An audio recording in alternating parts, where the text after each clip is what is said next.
CM Jagan target గా TDP అధినేత చంద్రబాబు విమర్శలు గుప్పించారు. జగన్ ఎమ్మెల్యేలను మారుస్తున్నాడని, ప్రజలు జగన్నే మార్చాలని నిర్ణయించారని అన్నారు. రాష్ట్రం నుంచి పరిశ్రమలు పారిపోయాయన్న చంద్రబాబు పరిస్థితులు చూస్తే బాధేస్తుందని వ్యాఖ్యానించారు. ప్రజల కోసమే యాగాలు చేసినట్టు తెలిపారు.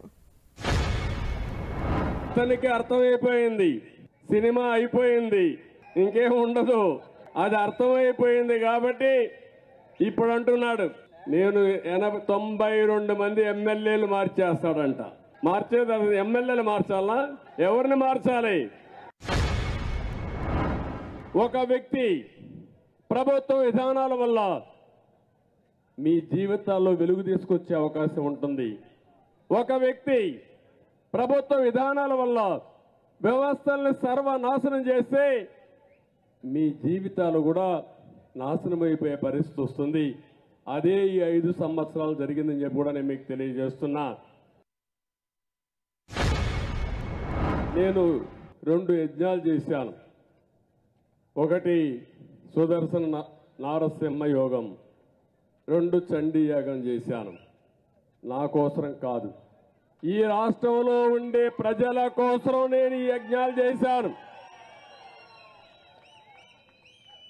మానవ ప్రయత్నం చేస్తాం, పోరాడతాం, దేవుడు కూడా సహకరించాలి, ఆశీర్వదించాలి. అందుకే ఈ యజ్ఞాలు కూడా చేశానని చెప్పి నేను మీకు తెలియజేస్తున్నా.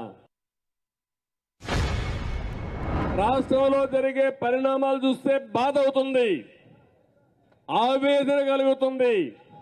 ఓసారి రాత్రులు నిద్ర కూడా రాదు. నా కోసరం కాదు, జరిగే సంఘటనలు చూసిన తర్వాత 1-2 కాదు, ఒక్క ఛాన్స్ పాపం ఈ 4 సంవత్సరాల 9 నెలలు అయింది.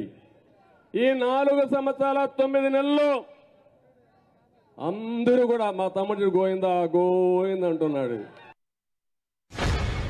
సంవత్సరం జాబ్ క్యాలెండర్ అన్నాడు, ఇచ్చాడు. ఒక్కడికి ఉద్యోగం వచ్చిందా ఈ రాష్ట్రంలో? మొత్తం ఇండస్ట్రీస్ అన్ని పారిపోయినాయా లేదా? పారగొట్టాడా లేదా? వాళ్ళు పోకపోయినా తరివేశాడు. అంటే వాటాల కోసం కక్కుర్తిపడి అందరినీ తరివేశాడు.